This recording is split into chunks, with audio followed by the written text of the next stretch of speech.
I need to share something that came to me in a way I never expected, a dream so vivid it has stayed with me every waking moment since.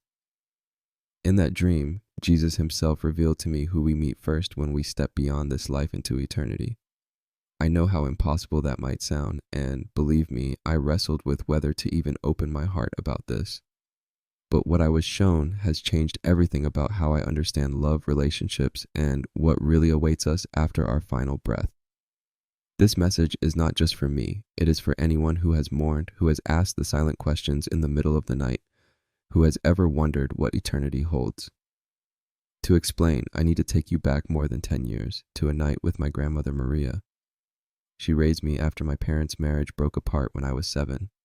She was this small Italian woman whose hands always smelled faintly of garlic and whose prayers seemed to pierce the heavens. Her faith was unshakable, the kind I envied as a boy. I was the child who kept her up at night with endless questions about the mysteries of life, death, and what lies beyond. The one question that haunted me most was always the same. What happens in those first moments after we cross over? Do we step into a blinding light? Do we immediately see God enthroned? Do we feel fear or peace?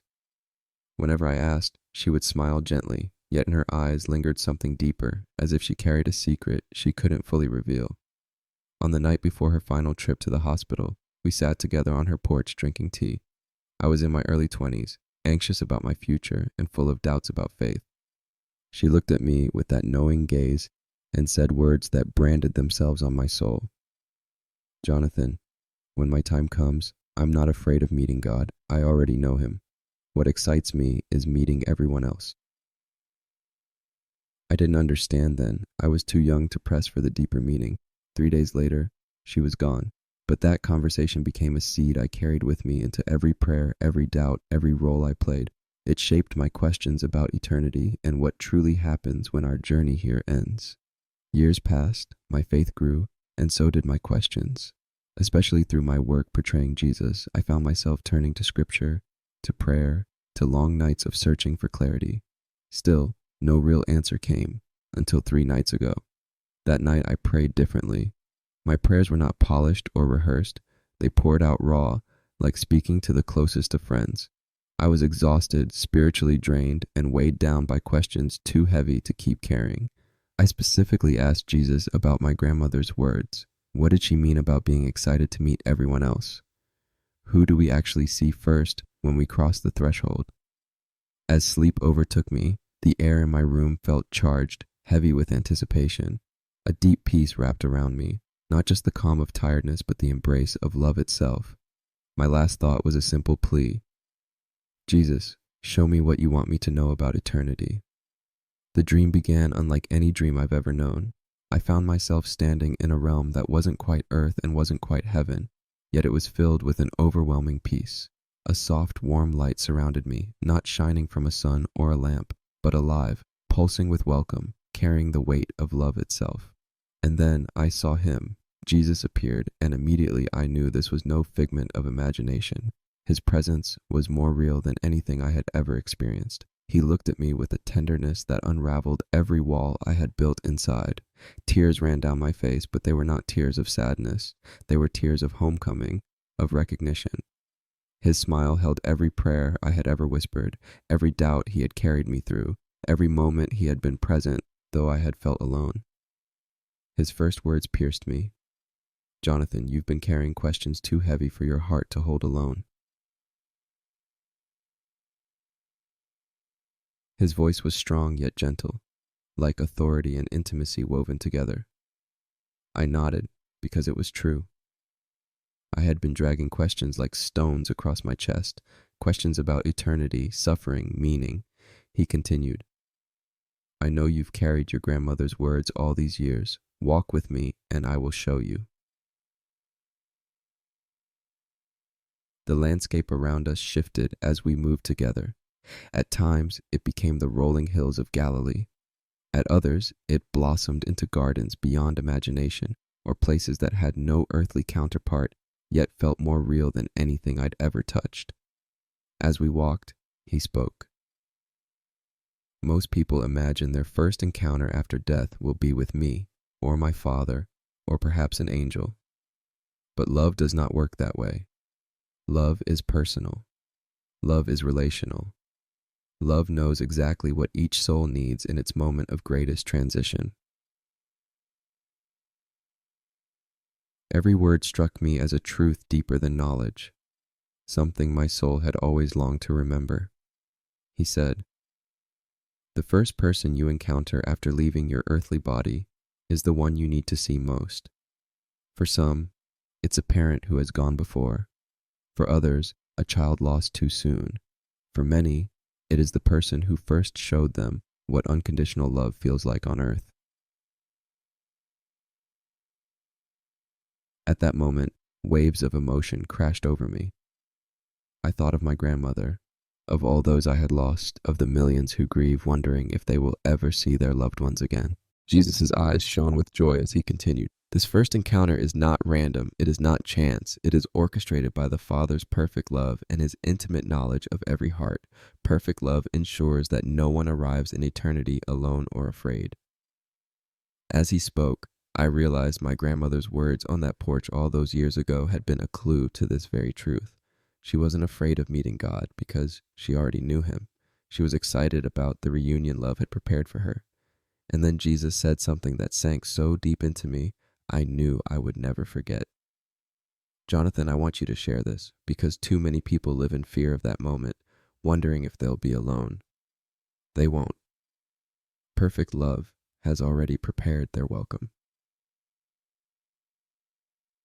He paused, and I felt the atmosphere itself hold its breath. Then, with infinite gentleness, he explained, "When a child is hurt, they run not to any adult, but to the one they trust most, the one who makes them feel safe, loved, understood. The passage from earth to eternity is the same. Each soul is greeted by the one whose love tells them, without question, you are home." And in that moment, I understood why this vision had come now, in this season of my life. My heart expanded with a hope I had never known. This was not information, this was revelation, and it was healing wounds I hadn't even realized were still open. The walk through that realm of light and shifting landscapes did not stay abstract for long. Jesus began to unfold before me scenes that felt more real than memory, as if I were standing in the midst of countless reunions orchestrated by love itself. He said that the first encounter after death was not some formal procession, not a majestic audience before a throne, but something achingly personal, designed with a precision that only perfect love could achieve. I watched as a young mother, who had endured years of grief on earth, stepped across that threshold. She was not greeted by angels in robes or choirs in radiant splendor. Instead, running toward her with uncontainable joy, was the child she had lost too soon. Their embrace was so pure it broke me open, laughter and tears blending into one sound of homecoming. I saw a man, hardened by battles in life, suddenly crumble in joy as his closest friend wrapped him in an embrace that spoke more than words ever could. Children ran into the arms of grandparents they had only heard stories about, recognition shining in their eyes as if their souls had been waiting for this very moment. "Do you see?" Jesus whispered. "There is no fear in this crossing. There is no confusion. It feels as natural as breathing, as inevitable as running toward the one who has always made you feel safe." I noticed how effortlessly each reunion unfolded, how perfectly matched each heart was to the presence waiting for them. He explained that not one of these moments was accidental. The Father's wisdom had prepared every embrace, every word, every tear of joy long before the earthly life ended. I asked him about people who seemed unloved during their lifetime, those who walked lonely roads without family or close friends. His face filled with compassion, and then he showed me something that shook me. A man who had lived an isolated life was suddenly swept into the arms of a woman whose face radiated maternal love. Jesus told me that was his teacher. She prayed for him every day for 30 years, never knowing how deeply her love marked him. Her prayers stretched beyond time and brought her here, ready to be the arms that welcome him home. Love, he said, creates connections beyond what we see, even fleeting kindness, a single prayer whispered, a gesture of care unnoticed in the moment, all of it has eternal weight. I realized that we walk among hidden bridges, ties of love so strong they outlast death itself. As we continued, he spoke about the nature of recognition.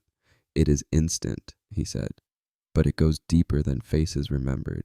In eternity, you see someone's true essence, the soul I always saw, shining unburdened by pain or fear. You do not just see who they were on earth, you see who they truly are, as I created them. His words wrapped around me with both beauty and conviction. I thought of how often we judge each other through wounds and shadows, blind to the deeper truth of who someone is. I pressed him about broken relationships, about friends torn apart by conflict, about families fractured by betrayal. His eyes softened. In eternity, forgiveness is not a process. It is immediate. When you see with perfect love, misunderstandings vanish, pride dissolves, and truth speaks louder than memory. What was tangled becomes clear. What was wounded becomes whole. There is no unfinished conversation here, Jonathan. Love completes them all. I felt the weight of that truth as scenes unfolded, estranged siblings embracing without hesitation, former spouses meeting without bitterness, friends who had drifted apart finding joy in each other's presence again. It was as if every scar left by earth's brokenness had been touched by light until only love remained. Jesus paused then, letting me take in the beauty of what I was witnessing. This is why, he said, your grandmother was at peace about her departure. She knew that love had already prepared her welcome, and she trusted that love would heal every unfinished piece of her story. His words pierced me because I had carried my own regrets, my own unspoken words and fractured bonds. And in that moment, a hope I had never dared to believe settled into my heart. Love is stronger than every wound, every goodbye, every silence. Yet Jesus was not finished. His gaze deepened, carrying urgency. Jonathan, I need you to share this. People carry unnecessary fear, thinking they will face eternity alone, or that brokenness will follow them. Tell them the truth. Tell them that love has already gone ahead, preparing a first encounter that will feel like the safest embrace they have ever known. Tell them they are not stepping into judgment, but into a homecoming written by love. As he spoke, I realized the revelation was no longer just about what happens after death. It was a mirror for how we live now. Every act of love, every moment of patience, every choice to forgive, it is all shaping eternity. It is all preparing someone's welcome home. And I knew with certainty that I could never see my relationships on earth the same way again. As we walked further through that realm that pulsed with light and life, Jesus' words deepened into truths that pierced my heart. He explained that what I had witnessed so far was only the surface of how love arranges eternity. Every reunion I had seen was like the opening note of a much greater song, a melody that carried into eternity without end. He told me that every act of love on earth, no matter how hidden, no matter how small, creates connections that endure beyond the grave. Jonathan, he said, his eyes holding mine with unshakable intensity, people don't realize how much weight their love carries. They think only the grand gestures matter, but I tell you, a whispered prayer, a word of kindness, a moment of forgiveness, all of these ripple through eternity. The landscape around us shifted again, and I began to see examples of what he meant. A woman who had once shared a single meal with a hungry neighbor was now embraced by that neighbor in eternity, their souls recognizing the bond forged through that simple act of generosity. A young man who had once comforted a stranger on a park bench found himself greeted by that very soul, the comfort he gave becoming the bridge that carried them both into everlasting love. I realized then how differently heaven counts. On earth we measure by success, recognition, applause, but in eternity, love is the only currency. God's accounting remembers every unseen moment we've long forgotten, and all those fragments of love gather to weave the fabric of our eternal welcome. I asked Jesus how forgiveness plays into this mystery, and his response sent shivers down my spine. Forgiveness, he said, is not optional preparation. It is the rehearsal for eternity. On earth, it may feel costly, it may feel impossible, but every choice to forgive shapes the heart for the perfect forgiveness waiting beyond. Here, no one carries grudges. Here, wounds are not just bandaged, they are erased. The very sight of one another in eternity brings perfect understanding, and perfect understanding births perfect compassion. I watched as he showed me estranged brothers meeting again. Their eyes flooded with recognition, not of the anger that had divided them, but of the love that had always existed beneath.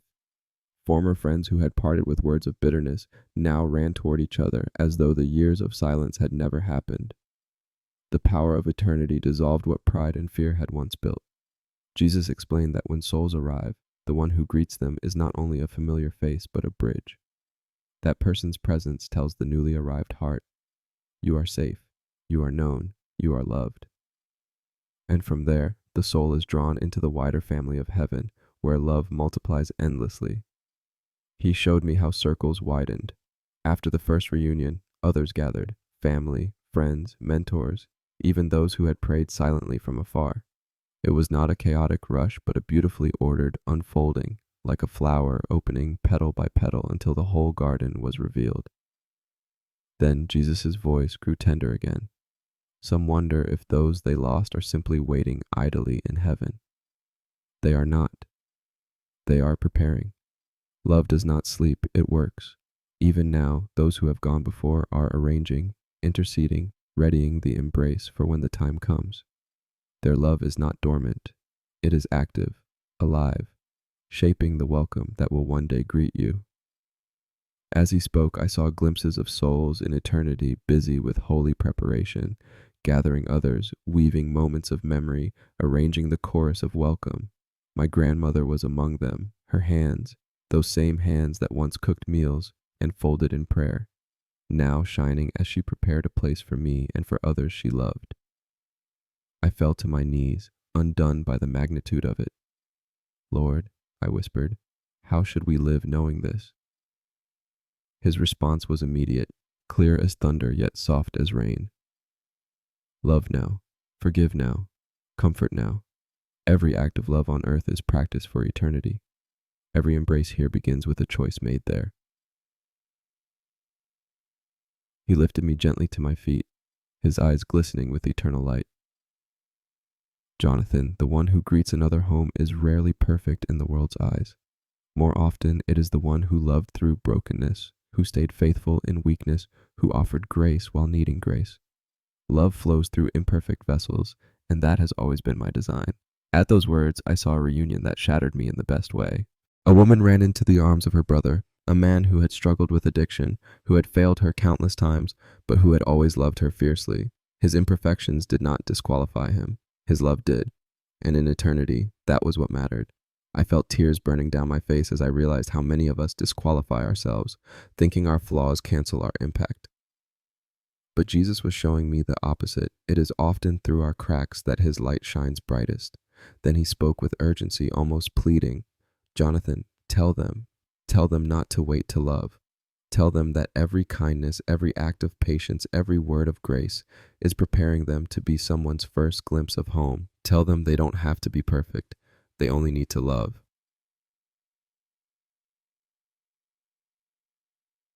The weight of his words pressed into me like fire branded on my soul, and even as I trembled, I felt a strange peace rising inside me. Eternity was no longer a distant mystery. It was alive, echoing through every choice we make here and now. And just when I thought the vision had reached its deepest point, the landscape began to shift once again. The air thickened with memory, with familiarity. I recognized the scent of garlic, the sound of a tea kettle, the warm glow of a kitchen I knew from childhood. My heart pounded because I understood what was happening. He was about to show me something that would change me forever. The moment the kitchen appeared around me, I knew this vision was about to cross from teaching into something heartbreakingly personal. The checkered tablecloth, the faint smell of garlic and basil in the air, the tea kettle whistling softly in the background, it was all exactly as I remembered from my childhood. And then she was there, my grandmother, Maria, vibrant, alive, more radiant than I had ever seen her. Her eyes found me, and they filled instantly with tears of joy. She didn't hesitate. She rushed forward, arms open wide, and I was once again that 7-year-old boy who used to collapse into her embrace when the world felt too heavy. "Nana," I whispered, my voice breaking. She held my face in her hands, her palms warm and familiar, and she said through tears, "My beautiful boy, I have been waiting for this moment." I couldn't hold back. Every ache from the last decade, every unspoken word, every night I had missed her came pouring out of me. I wept in her arms, whispering, "I've missed you so much." There were so many nights I needed your prayers, so many days I longed for your wisdom. I didn't know how to keep going without you. She pressed her cheek against mine, rocking me gently like she had when I was a child. Oh, my sweet boy, she said, her voice trembling with love. I never left you. I've been there through every shadow and every triumph. When you doubted yourself, I was praying. When you questioned your worth, I was cheering. When you took on the role of Jesus, I was celebrating from this side of eternity. Love doesn't stop at death, it only grows stronger. Jesus stood nearby, his presence steady, tender, as if giving us space, but also anchoring the moment in his truth. He said gently, Jonathan, your grandmother has been preparing for this reunion from the moment she arrived here. She asked to be part of this message so you would know from her own lips that what I've shown you is true.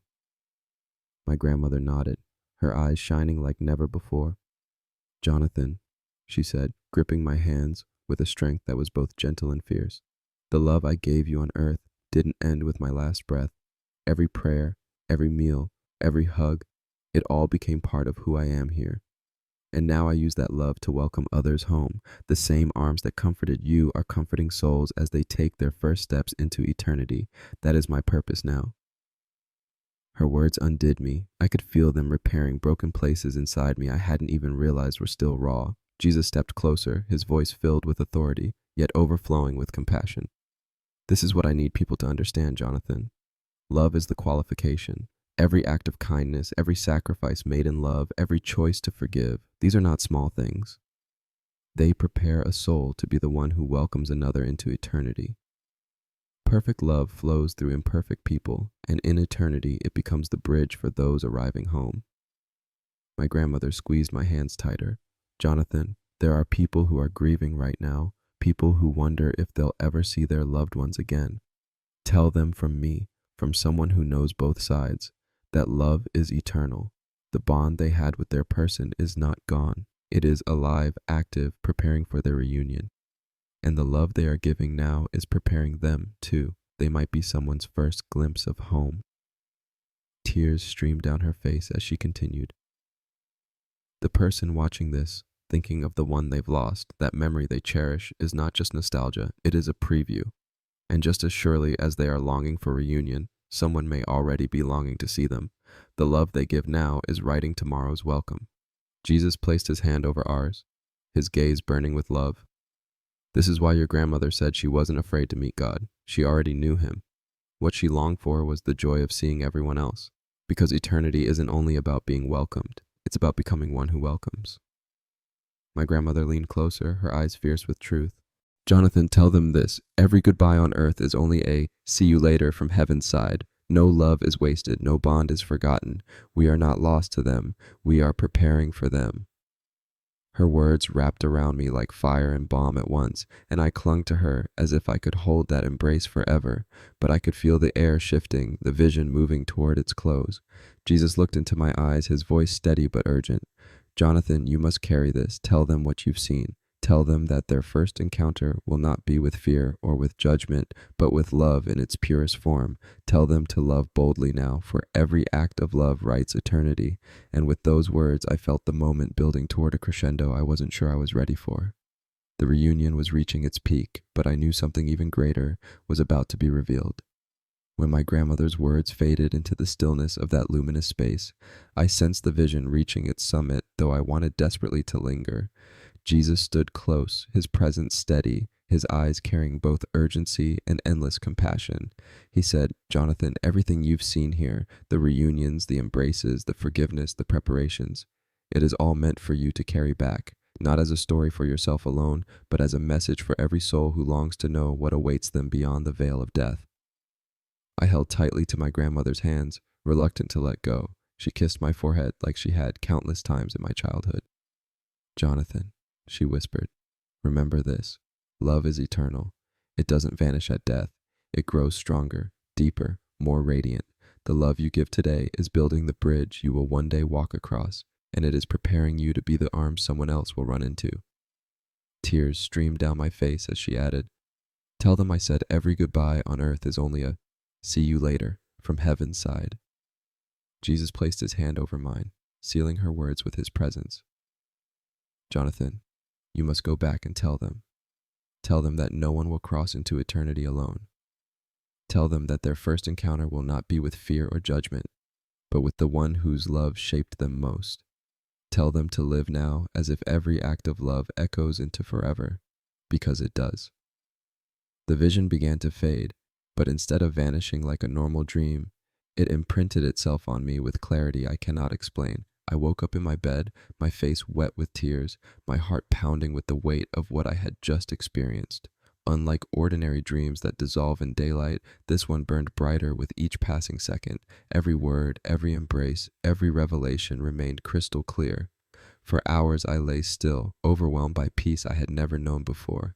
I realized that my fear of losing loved ones had vanished, replaced by unshakable hope. Death no longer looked like an end, but a doorway into a reunion orchestrated by perfect love. I thought of my grandmother, of friends I had buried, of strangers who grieve in silence, and I knew this message was never meant to be kept hidden in my heart. It was meant to be shared. So here's what I want you to know. When your time comes to leave this world, you will not be confused, you will not be lost, and you will not be alone.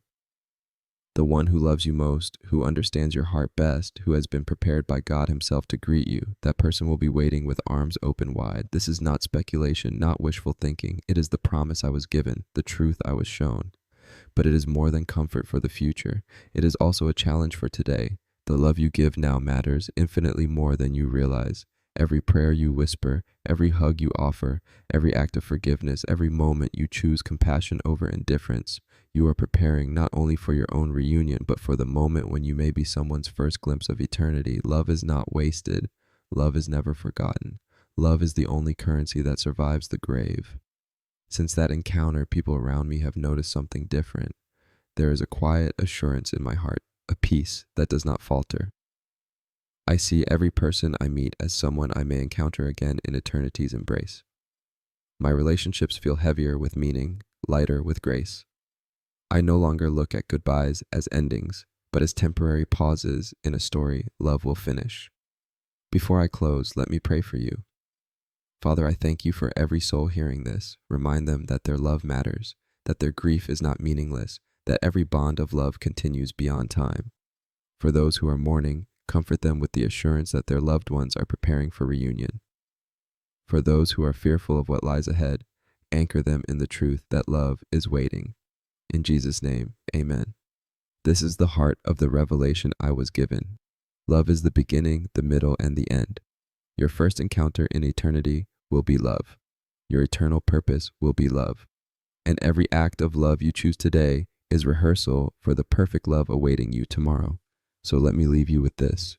You are more loved than you know, and the love you give matters more than you realize. When your journey here ends, you will hear words that will heal every wound and quiet every fear. Welcome home. I've been waiting for you.